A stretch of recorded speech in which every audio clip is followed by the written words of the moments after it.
All right, everybody, welcome back to Homegrown Hustle. This is episode 4, and today I'm joined with a very special guest. She is from the state of Utah, hails directly from Bountiful, or at least the area, Yes. correct? Yes. She has been in the real estate game for quite some time, so we invited Emma Romney to come and share her story. Hi. It's great to, I guess, virtually meet you all. Give you all a virtual hug and hopefully we can get pretty deep here and not Yeah. just. Absolutely. So, as everybody that watches this knows, the purpose of Homegrown Hustle it's for anybody that has a hustle. We're going to try to invite so many different people on this podcast, whether it's a real estate agent or a lawyer or a plumber or a pest control person. We just want to know what makes people tick, makes people grind, and you've definitely shown me that you're one of the hardest working individuals. And I don't say that just for real estate. It seems like you have a good head on your shoulder. It could be anything that you're wanting to do, entrepreneur wise, or even if you're an entrepreneur, you're going to put your all into it. Thank you. I To say, I appreciate that. I mean, that's something that I really strive to do and to become even more every single day. I want to touch on also the fact that it's not just, the realtors, the lender, is anybody that's involved in this game because everybody has their own passion.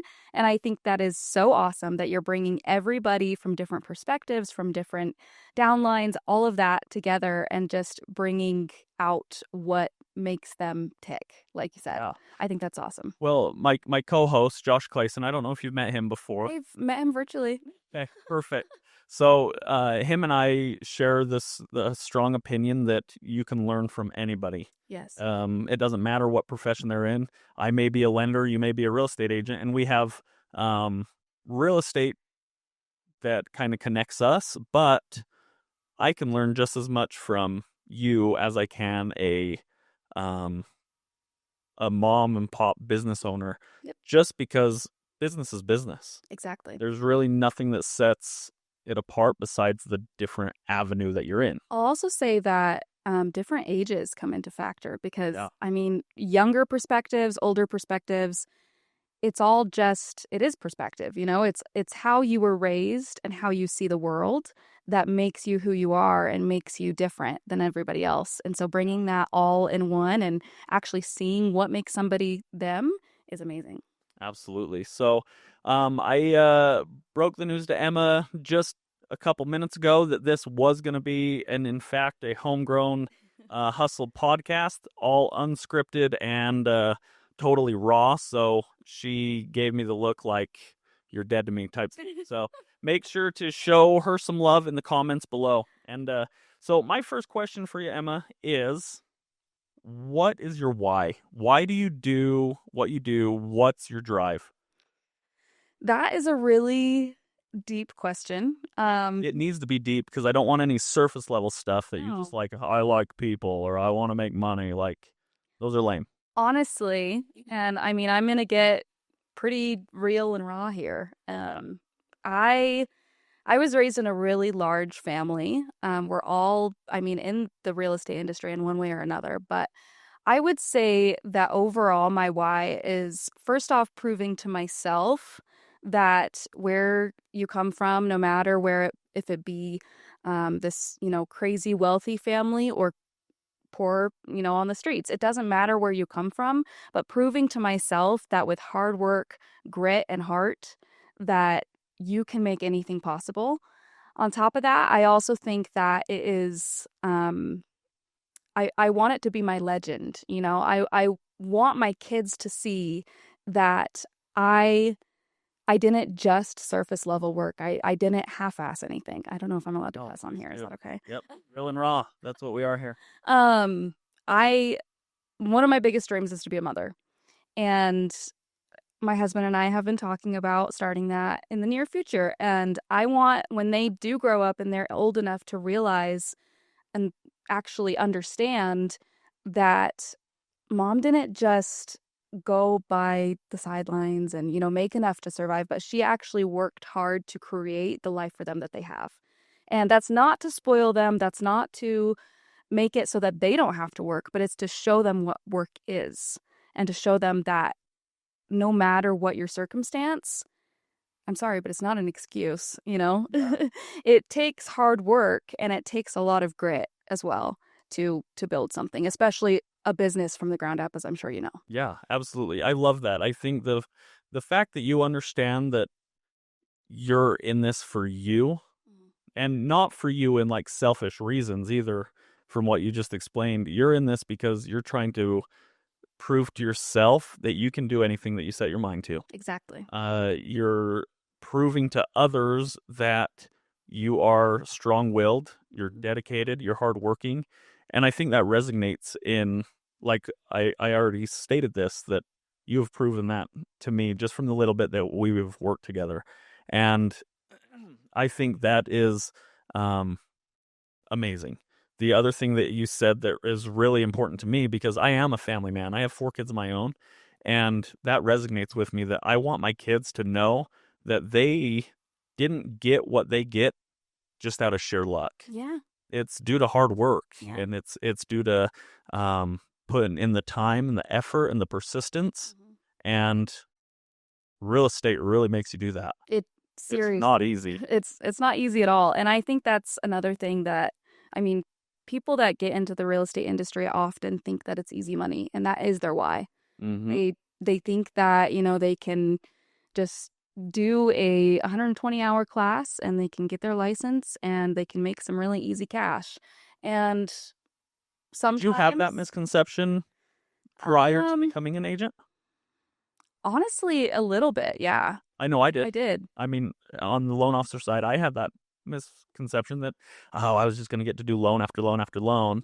And you thought you were going to sell house and help someone buy a house after house after house after house. I'll say that even when I was doing my real estate school, because it's all kind of second nature to me. I feel like it was a little bit easier for me than it would have been somebody that didn't know anything about real estate, just because I grew up in it.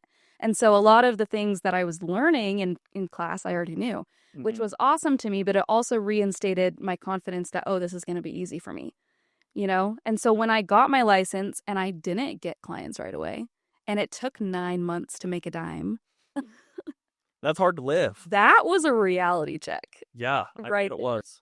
I bet it was. And a lot of people, like you said, they just come in thinking that you're going to make a lot of money. Yeah. And yeah, the money can be good, but people also don't talk about the expenses that come out of, No. like, when you sell a house, do you get to keep every dollar? No. First, Kind of walk us through that a little bit, okay, so I mean, I won't if you don't get- mind. No, of course. I won't get super, I guess, into the numbers exactly, but for instance, for my brokerage, every brokerage is different, but for mine, I keep 85% and then the brokerage gets 15%. That's up to, like, I have a cap. So once I pay my brokerage $12,000, then for the year, so I switched this brokerage in August. So up until, August, once I hit that cap, then it's only like a $200 fee or something. Okay. But besides that, you also have to think about the expenses that come from getting the leads, maintaining the leads, like your website costs, your software. For listings, it's a lot more. I pay for all of my clients' staging. I've even paid for some painting. Like, Shout out Nina Vudalik Designs. I had to do that. That's who my wife works for as well. All right. Sorry. but it adds up. Like, especially like I said on the listing side, it really does add up. And when you are listing a home and you put all of that up front, there's no guarantee that you're going to get paid No. at all. Like, it's my own faith, of course, that I am doing a good enough job and that I have it priced appropriately, that it will get sold and that I will get paid, but yeah, it's a tough game, and no, you don't get all of that commission. If you were to roughly say out of that 85% that you get from your brokerage after you sell a house, what would you say your take home might be out of that 85%? After all those expenses, like on your listings and stuff like that. I would say another 15% would go to actually either getting the lead and or listing the house. And then on top of that, you also have to put 20 to 25% in taxes. Yeah, you got You have to some on the side because you're a an independent 1099 contractor. employee. So Yeah, absolutely. so I would say, I mean, what is that? I would say you're probably walking out of 40? pocket with 50 or less Yeah. percent. Yep. And that's not all agents do what you do either. Right. And I would say, from what I can tell, you kind of go above and beyond on a lot of your listings for your Yeah. clients I've been because it's told important. I've been told specifically by Nina and her team that I am crazy. You do a Because lot, but I think that's important. I do too. And that's what I've also talked to people and people that come in contact with me and they see that they say, "Hey, I mean, I think this is awesome. This sets you apart. It shows people that like they shouldn't settle for their agent. They shouldn't just settle Yeah, with somebody that's going to put it on the MLS because there are people out there that will charge just as much as them and do a shit ton more work, you know? absolutely. So, Absolutely. I think that's the biggest lesson there. And I think it comes back, it all circles back to your why. Yes. And the fact that you're not willing to half ass anything, Nope. um, even if you're going to get paid the same or less than another agent that will half ass things. I will say, I think a little bit of it is I've got a little bit of OCD. It's a little Okay. bit, and so I physically like or I guess mentally, I can't half-ass things. I Yeah. can't like What a great trait. What a good quality to have. I'm a little bit perfectionist and so it's like it drives me crazy to not have it perfect. And I don't know if I mean you know this, but I also do the photography. Mm-hmm. A lot of that comes into my need to control Sure. how things, are presented.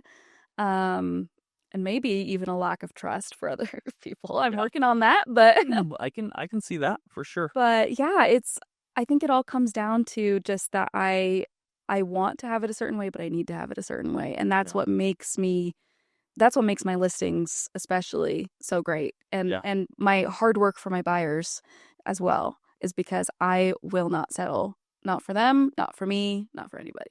I love that. And I want to make this very clear. This is not like me trying to make a dig at any other agents that aren't putting in the work because on the mortgage side of things, there's plenty of loan officers out there that are going to half-ass stuff. Yeah. There's plenty of plumbers and electricians in every single industry. There is going to be the people that half-ass things. Of course. And just don't be that person. No. Like, put your all into it. If you're going to run a business, run the business. Well, the way that I see it too, and the reason, again, this is just reaffirming my why, is that if you're already going to put your work and your life and your dreams into it, make it freaking awesome. Yeah. Like make it something that people are going to Mm. talk about and be in awe because of how hard you work and what you do to get there. Absolutely. I am 100% on board with everything Emma just said. So, with that being said, let me jump to our next question. In today's rapidly changing market, what's the most crucial piece of advice you give to first-time homebuyers? Don't wait. I know because it's so rapidly changing, a lot of people want to wait and they get analysis paralysis. Yeah. Oh, I like that. And they get scared and I can't blame them. I really can't. Yeah. Because it's frightening with everything changing constantly. You never know where it's going to end up. If I wasn't already a homeowner, I'd be shaking in my boots too. 100%. Yeah, I'd be scared. me as well. And so I don't blame them. But if I were to give them any advice, I would say nobody, unless they bought right before 2009, nobody has regretted buying real estate. Yeah. Well, even the people that bought in 2009, if they're still holding their property, Yeah. they don't They made up regret for it. Yeah. Oh man, they've made up for it. Mhm. And that I think it's important to realize that nobody can time the market No. ever. It doesn't matter if it's the housing market, it doesn't matter if it's the stock market. These biggest hedge funds, they're losing or gaining because they are good at their jobs on Wall Street and everything like that. Billions of dollars every year or every month, every day.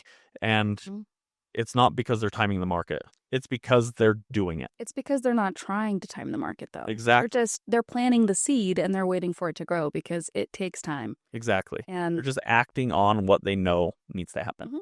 And there is no perfect time. The perfect time is when you are ready, not when the market's ready. Exactly. And don't let media, especially perception of what's happening, or the Yeah, people even around you dictate when it's your absolutely. time. Turn the news off. Yes. Like all it does is Put your phone stress you. down. Yeah, big time. It doesn't help. It just, I mean, it gives you more doubt, and it makes it take even longer Yeah, because you will not act if you have that analysis paralysis. yeah, 100%. 100%. Let's jump to the next question here. If you could give a crystal ball prediction for the next 12 months in the real estate market, what would it be? Oof. Um,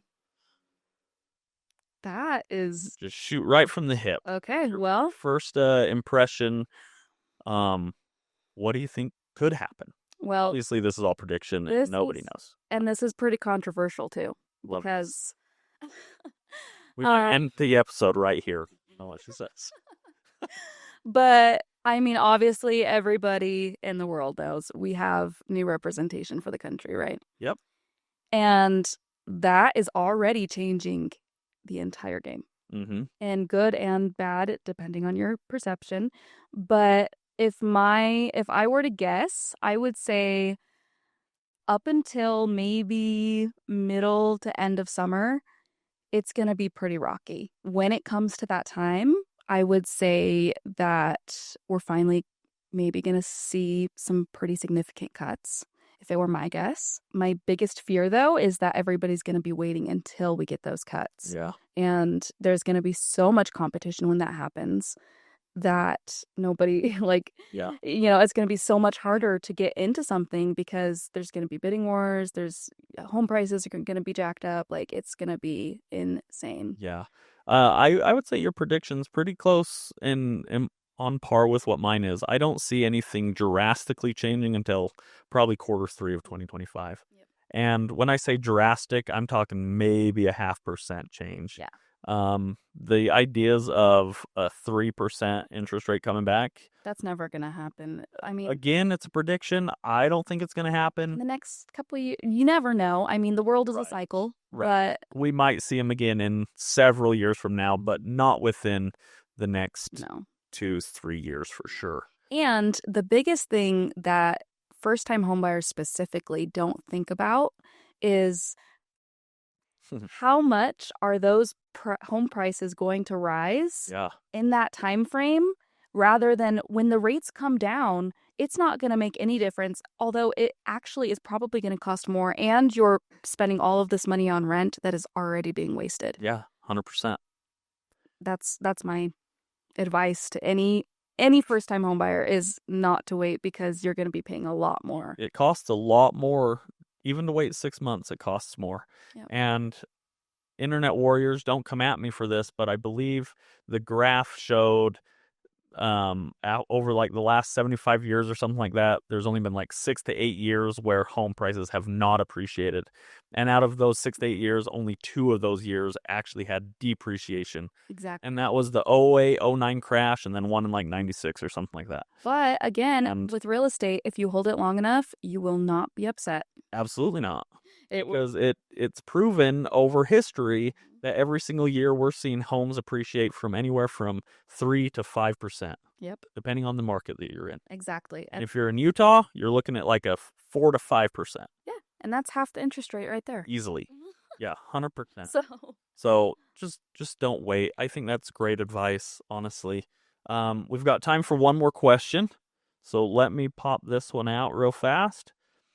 Real estate is often an emotional process. How do you help clients navigate the stress and uncertainty of buying or selling a home? I think it's really important to be really transparent, and I don't beat around the bush with anybody. I say, hey, you're going to be feeling a lot of emotions. It's really important to try to dissect what's emotional and what's logical in these situations. And I think it's really awesome, actually, when I have some buyers come to me specifically and they say, hey, like, I'm really good at having my emotions on the side. I'm like, thank you. Because it is super hard for buyers when they are super emotional about stuff, especially for buyers. When I first start talking to them, Mm-hmm. one of the first things that I tell them to do, especially when looking for a home, is to define their needs and their wants, because their needs are logical, their wants are emotional. So that already tells their brain, that we're separating emotion from logic. So that will help when we actually get into the negotiations and we get Mm-hmm. it's really, really tough for buyers to want to settle because of their emotions for stuff. And I have to be the reality check, I guess, Yeah. and bring them back to life and say, hey, like, think about this in this way. Think about, 5 years down the line, where are you going to be? Think about safety concerns. I kind of bring them back, I guess, to reality Yeah. and bring those things up. I think I really liked what you said about the needs versus the wants. Like, one is your logical side, and the other side is 100% your emotions. Mhm. Me and my wife have this conversation every day. Yesterday, she said, I hate when you start a sentence with I want, because I get my emotions so wrapped up in the different things that I want to Yeah. do that she's like, oh, it just stresses me out because it's a new want every single day, and I want this and I want that. And I'm like, yeah, I do want all those things. But I'm also logical enough to know that that's not my need right now. Yeah. Sure, I want it, and who doesn't want things? Of course. But Everybody wants things, but it's important to know. And I mean, the first step, obviously, is acceptance and yeah, identifying what is a want and what's tied to your emotions and what you actually need to survive and to function. absolutely. So I think that's huge for sellers too, Yeah, because they're going to get tied up a lot of the time in, oh, I think my house is worth this much because I love my house this much because I've lived here for 20 years, exactly. right? Yep, But you have to give them the data. And when a seller has an analytical mind, again, so relieved because they can look at the numbers and they can put their emotion aside and they can say, okay, you know what? I was wrong. I thought because I love my house so much that it was worth this much, but it's actually this is what the market is saying right now. for sure. So that's also huge is numbers. Again, as well as days on market numbers, just statistics in general with, the area that it's in, all that kind of stuff helps sellers immensely separate the emotion from the logic of the house. So Absolutely. Um, Emma, that's pretty much it for me. I mean, I have a whole list of other questions, but we are coming short on time. Do you have anything else that you would like to say? thank you so much for inviting me to be on here. It's really, I mean, I'm I'm very honored. Well, we appreciate your willingness to come and share your story. Yeah. If people want to get a hold of you, how do they find you? Instagram, I'm Emma Romney Realtor, or my phone number is on there directly as well. You can always send me a text or give me a call. Okay. So, And if you want to get a hold of her, you can always reach out to myself or Josh, and we can get you the contact information. yes, So, absolutely. okay, Thank you guys. Emma, thanks for being here.